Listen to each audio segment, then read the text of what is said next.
서울 서대문구 경찰청 본청 10층. 가을 아침 7시 45분. 투명한 유리창 너머로 눈부신 햇살이 쏟아져 들어오고 있었지만 최고위급 비공개 내부 회의가 막 시작된 회의실의 공기는 얼음장처럼 차가웠다. 언론도 외부 기록관도 없었다. 이곳은 철저히 내부자들을 위한 공간이었다. 한서진 경위가 정복 차림으로 방에 들어섰다. 31살의 그녀는 단정하고 아름다웠지만 그 눈빛에는 나이가 감당하기 힘든 무게와 냉기가 서려 있었다. 수많은 죽음과 배신을 목격한 자의 눈빛이었다. 그녀는 아무도 주목하지 않는 맨 끝자리에 조용히 앉았다. 몇몇 간부들이 호기심 어린 시선으로 흘끗 쳐다봤지만 그들은 그녀를 사이버 안전국에서 파견된 실무 담당자 정도로 여겼다. 데이터 분석이나 하고 전략회의에는 거의 참여하지 않는 부서의 말단 직원. 그 이상도 이하도 아니었다. 회의 테이블 상석에는 이강혁 치안감이 서 있었다. 남부지방경찰청에서 굵직한 특수사건들을 지휘하며 강철의 지휘관이라 불렸던 인물. 희끗희끗한 머리칼과 낮고 단단한 목소리로 그는 최근 성공적으로 종결된 그물망 작전의 성과를 보고하기 시작했다. 동남아를 거점으로 한 대규모 인신매매 조직의 국내 연계망 하나를 완전히 소탕했다는 내용이었다. 모두가 만족스러운 듯 고개를 끄덕였다. 누구 하나 의심하지 않았다. 오직 한서진만이 미동도 없이 그를 꿰뚫어 볼 듯 응시하고 있었다. 그녀는 재킷 주머니 속에 든 작은 외장하드에 차가운 감촉을 느꼈다. 지난 6개월간, 아니 3년간의 목숨을 건 추적의 결과물이자 모든 것을 뒤엎을 수 있는 판도라의 상자.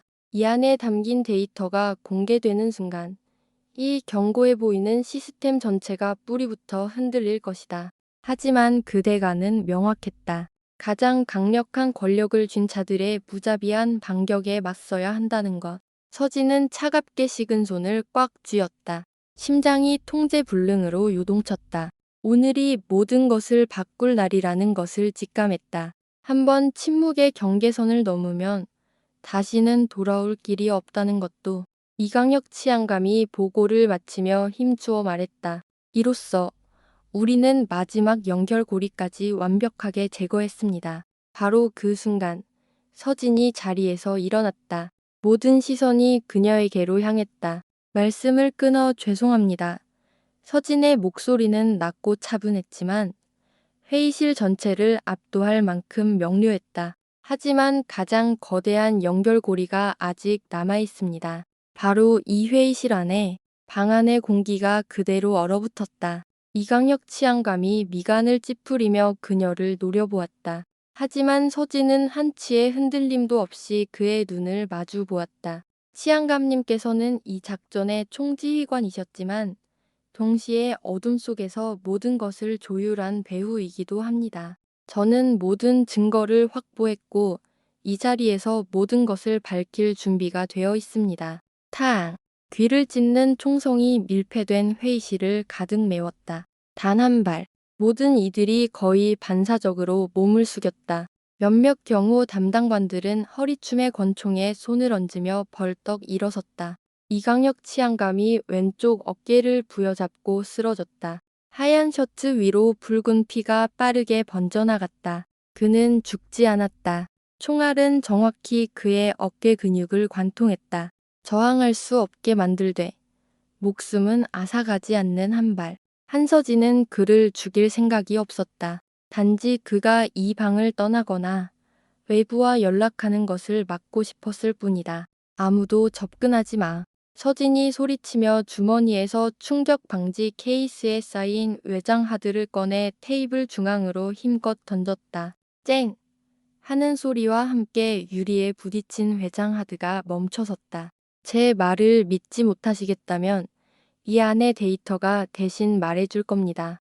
회의실 중앙에 앉아있던 경찰청 차장 박민준 치안정감이 침묵을 깨고 손짓으로 모든 행동을 중지시켰다. 그는 놀라울 정도로 침착했지만 그의 눈은 테이블 주위의 모든 간부들의 표정 하나하나를 샅샅이 훑고 있었다. 그는 구석에 앉아있던 기술 분석팀 요원을 가리켰다. 저장 장치에 접속해.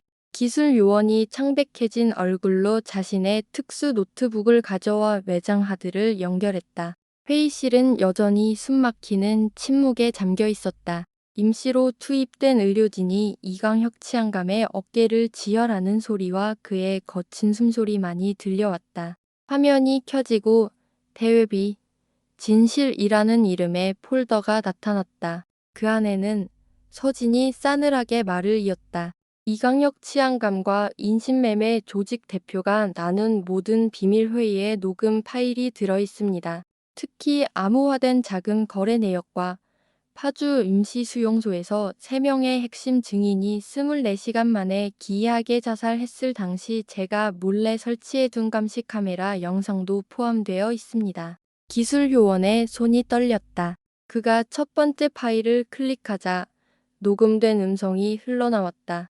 그 녀석들 전부 조용해졌나. 익숙하고 중후한 남자의 목소리였다. 네, 치안감님. 3명 모두 실족했습니다. 더 이상 증거는 없습니다. 약속하신 목만 제대로 챙겨주시면 됩니다. 쓸데없는 잡음이 들리는 건 원치 않아.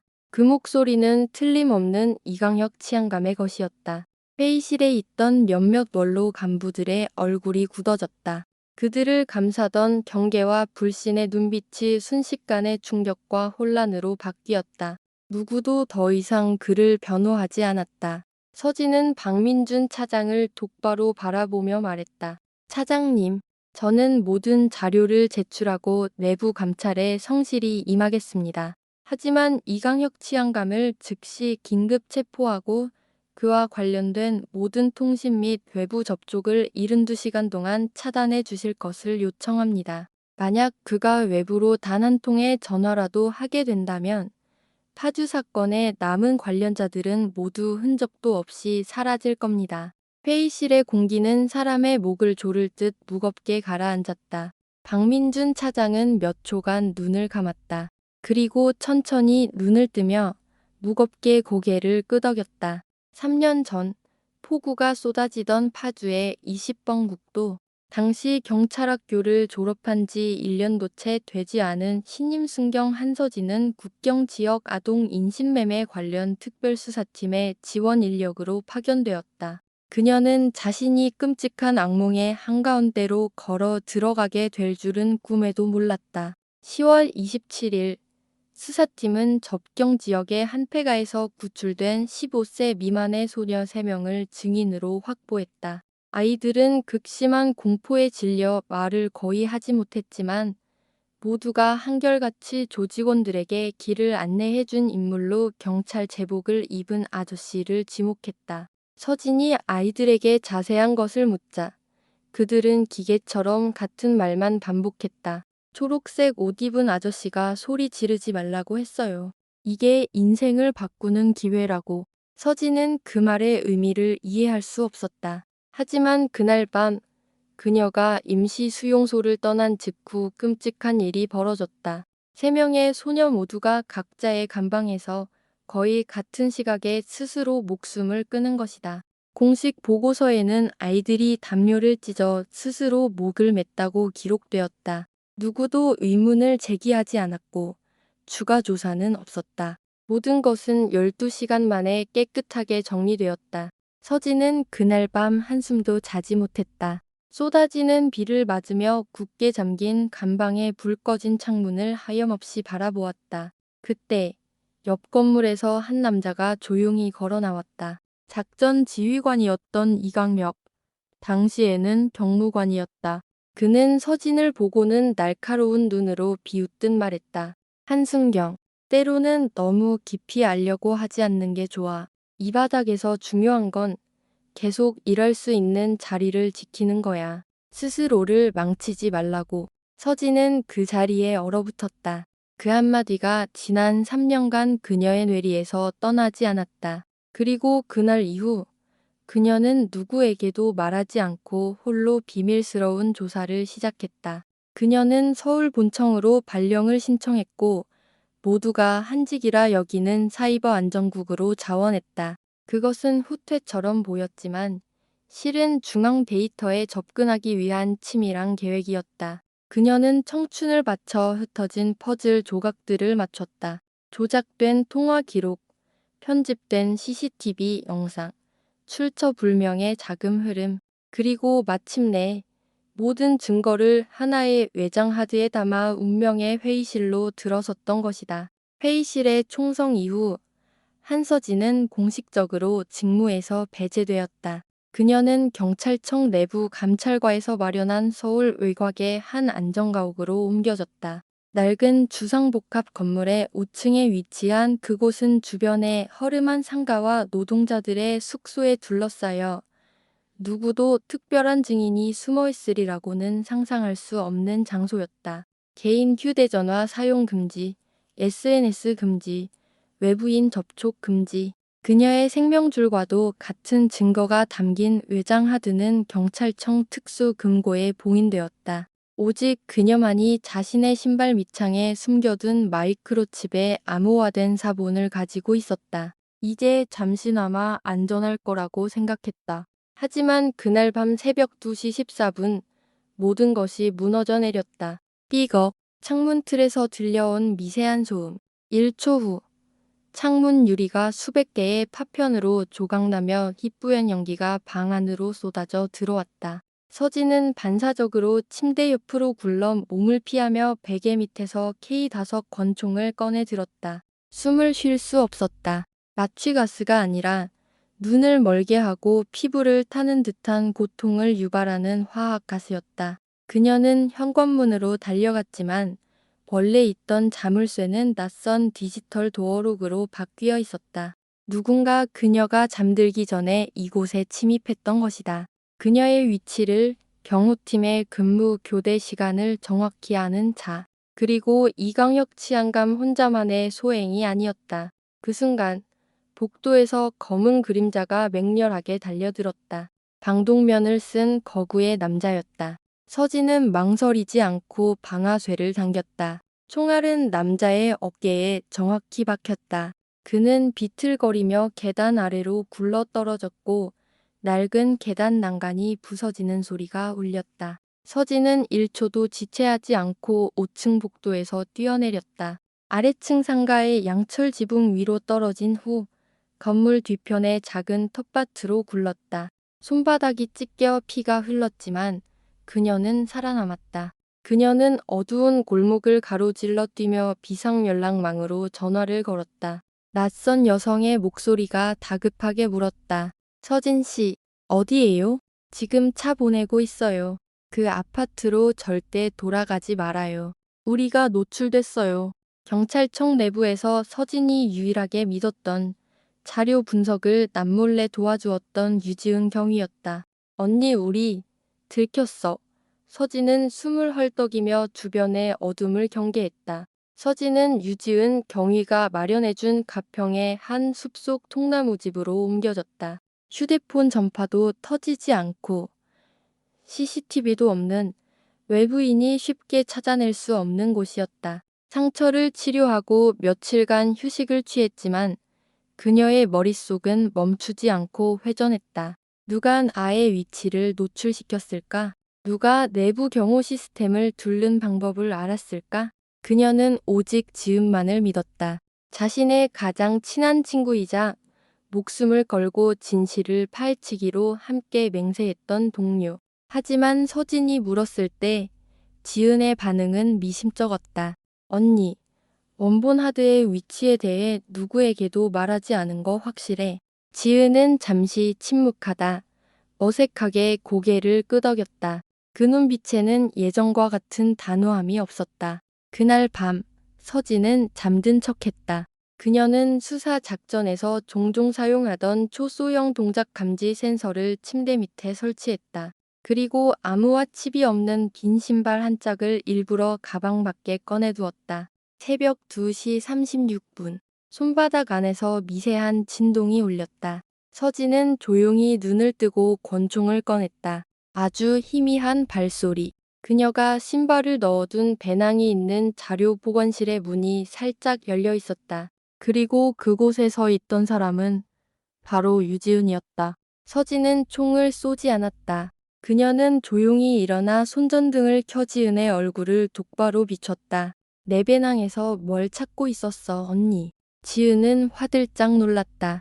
그녀의 눈에 스친 당혹감은 순식간이었지만 이내 그녀는 길게 한숨을 내쉬며 천천히 일어섰다. 내가 널 해치려던 건 아니야, 서진아. 하지만 넌 몰라. 이 사건은 우리 청보다 더 커. 지은의 목소리는 체념으로 가득했다. 더 위에서 내려온 짓이야. 내가 외장 하드를 넘기지 않으면 넌 죽어. 그리고 나도 가족이 있어. 이해하지? 그 대답은 서진의 마음속에 남아있던 마지막 신뢰를 베어내는 비수와도 같았다. 그녀는 울지도 분노하지도 않았다. 그저 조용히 얼음처럼 차가운 목소리로 말했다. 진짜 칩은 그 신발에 없어. 그리고 언니는 이 순간부터 더 이상 내가 믿는 사람이 아니야. 밤새도록 장대비가 쏟아졌다. 천둥 소리는 마치 그녀의 조심스러운 발걸음을 감춰주려는 듯했다. 서진은 몇 달 전 실종된 동료에게서 얻은 낡은 출입카드를 이용해 황학동 인근에 위치한 국가기록원 특별 데이터 센터의 후문을 통과했다.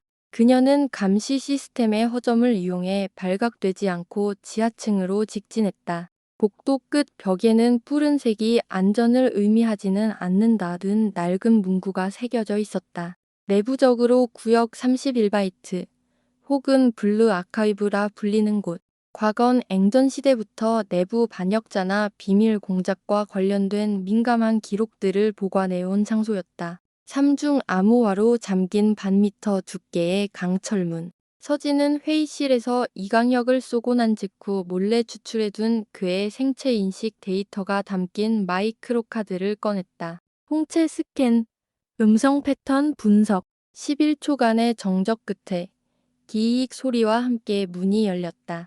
방 안은 한기가 돌았고 희미한 노란색 조명이 수백 개의 하드 드라이브와 메모리 카드, 서류 처리 군대식으로 정리된 선반들을 비추고 있었다. 서진은 구비, 카나리아라고 적힌 칸을 찾아갔다. 그 안에는 라벨이 없는 검은색 SSD 하나가 놓여 있었다.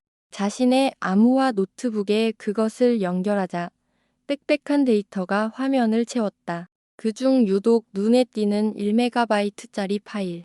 이름은 단순했다. 카나리아 리스트. 파일을 여는 순간 서진의 눈이 커졌다. 국제 인신매매 및 불법 장기밀매 조직의 국내 최상위 비호 세력 43명의 명단.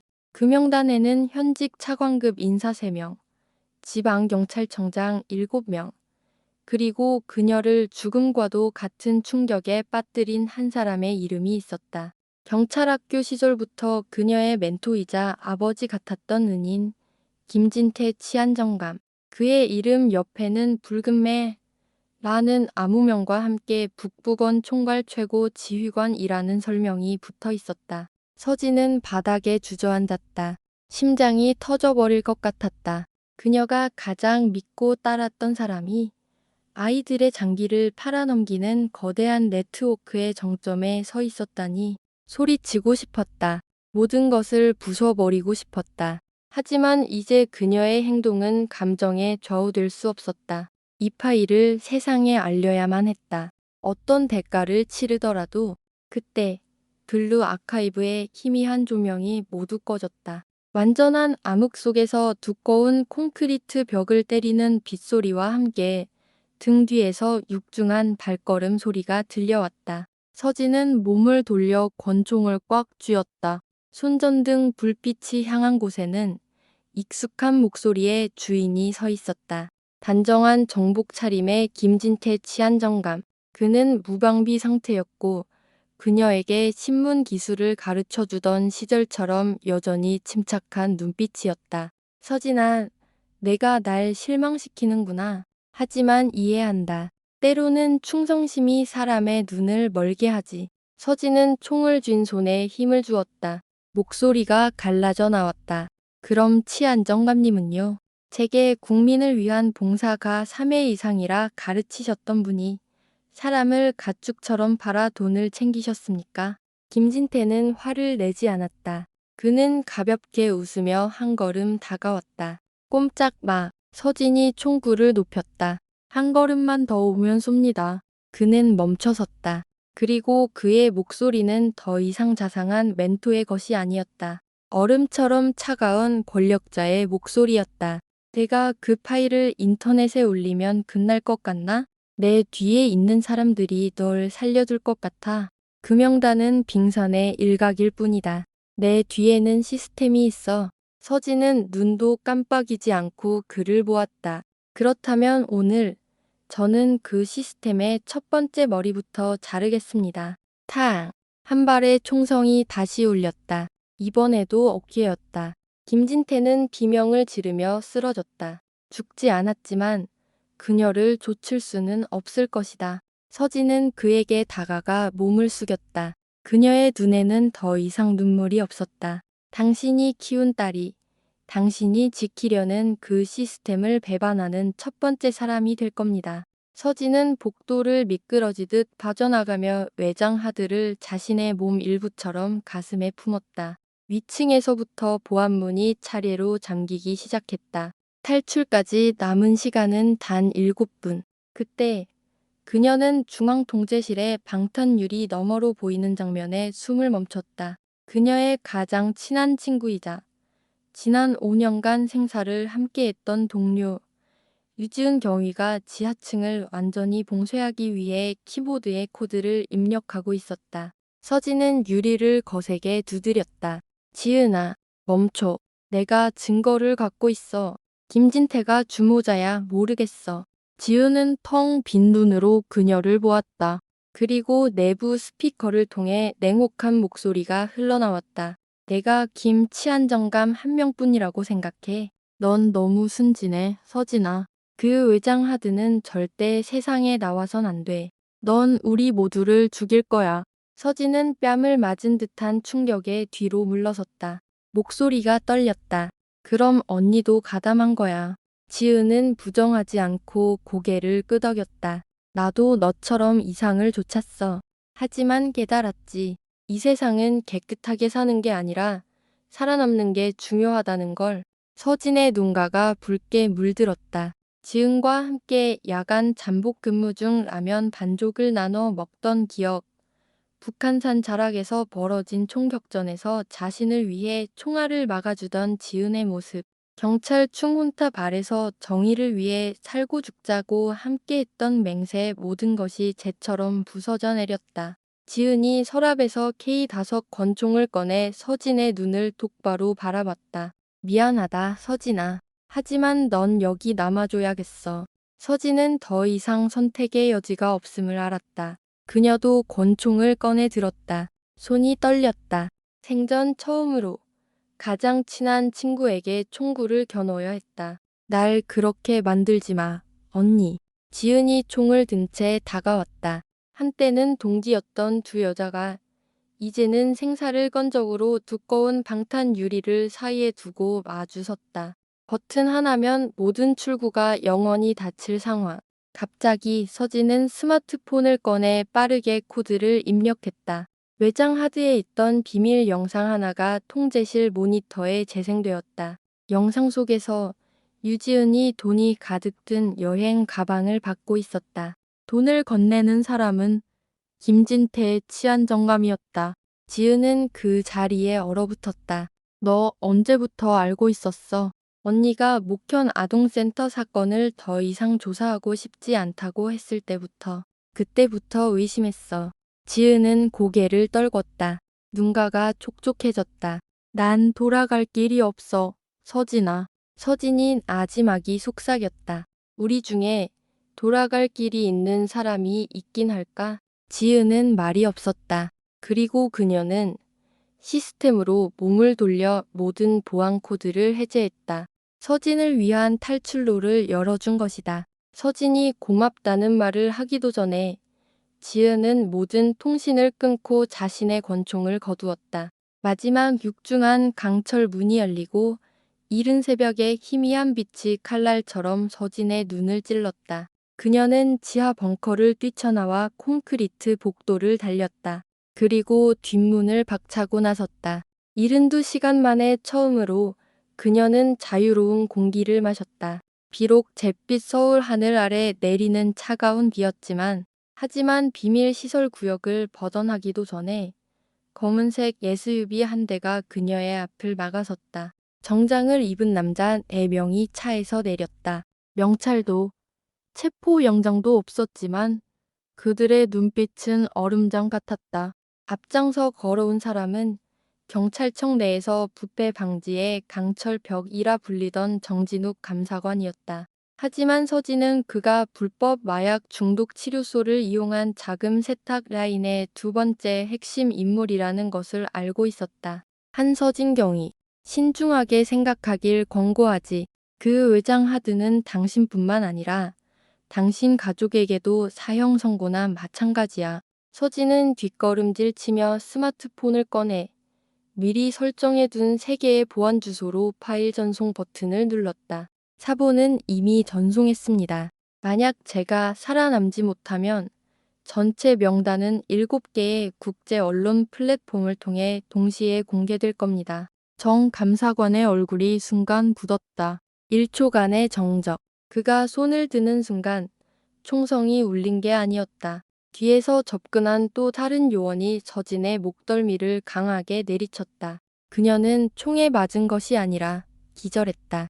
그들은 그녀를 죽이지 않고 산채로 원했다. 의식을 잃기 직전 바닥에 떨어진 통신기에서 흘러나오는 마지막 한마디가 서진의 귓가를 파고들었다. 그녀를 4번 시설로 이송해. 기억 제거 프로토콜 즉시 시작해라. 어떤 데이터 조각도 남기지 마.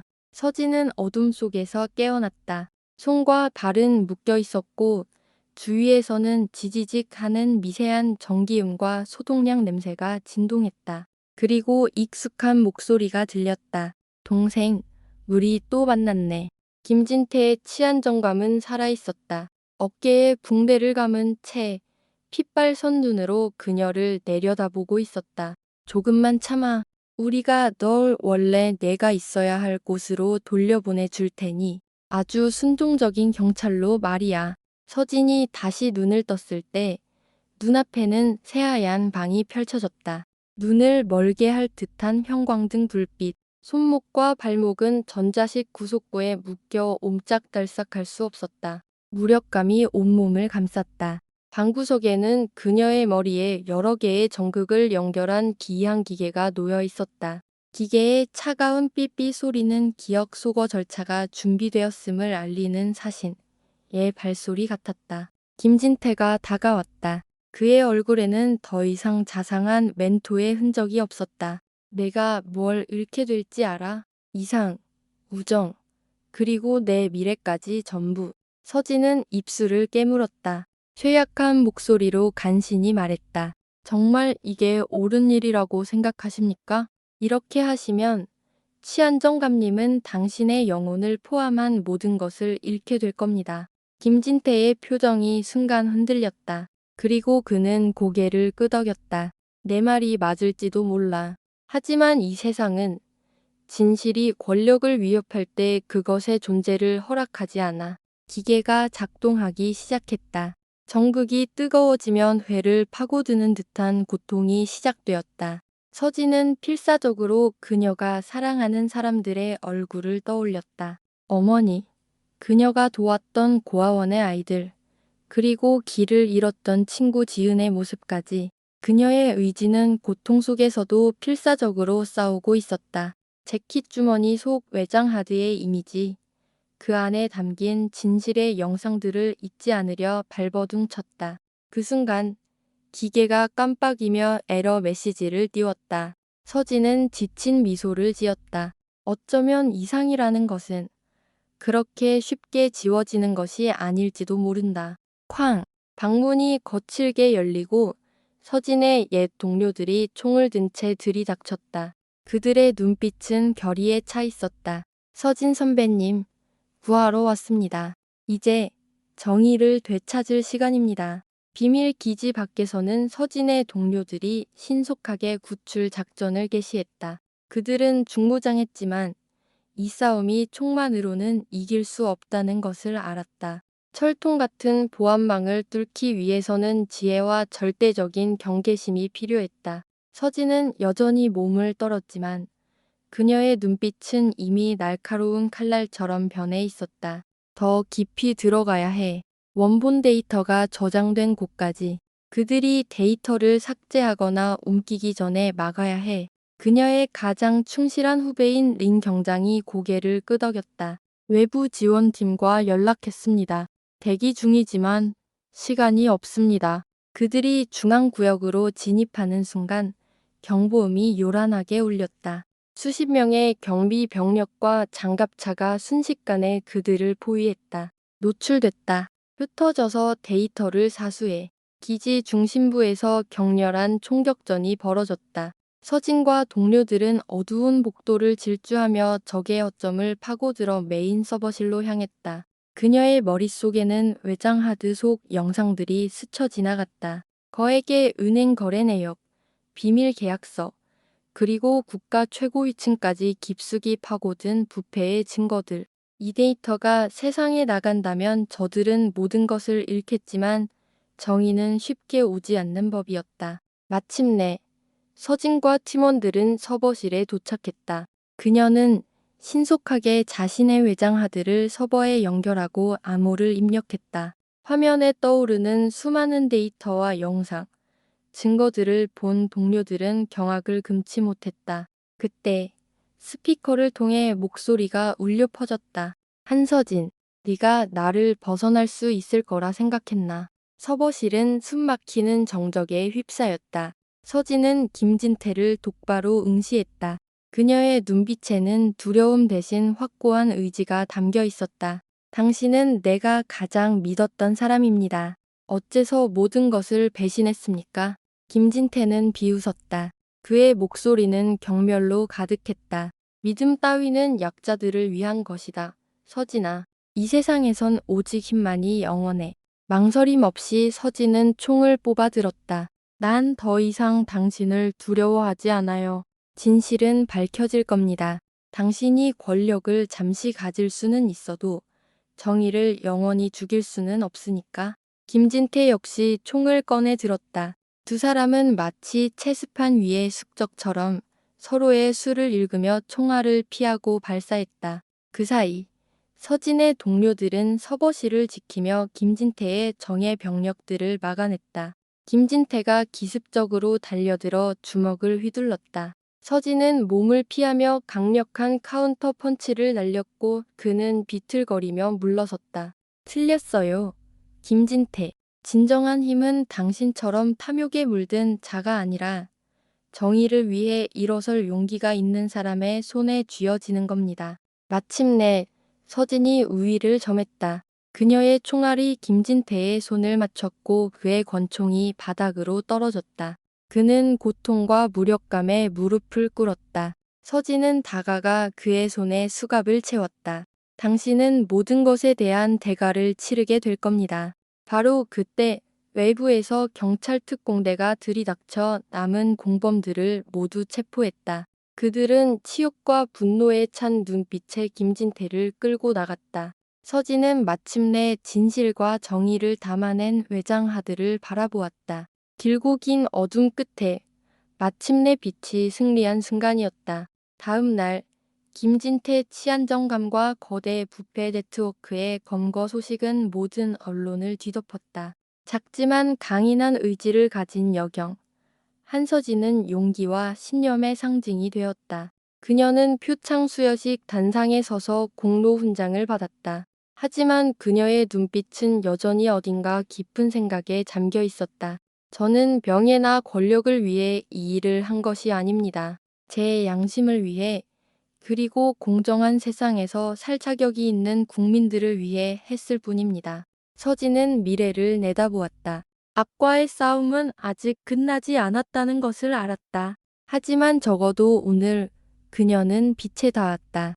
그녀의 주머니 속 외장 하드는 언제나처럼 책임과 진실의 무게를 상기시키는 존재로 남아있었다.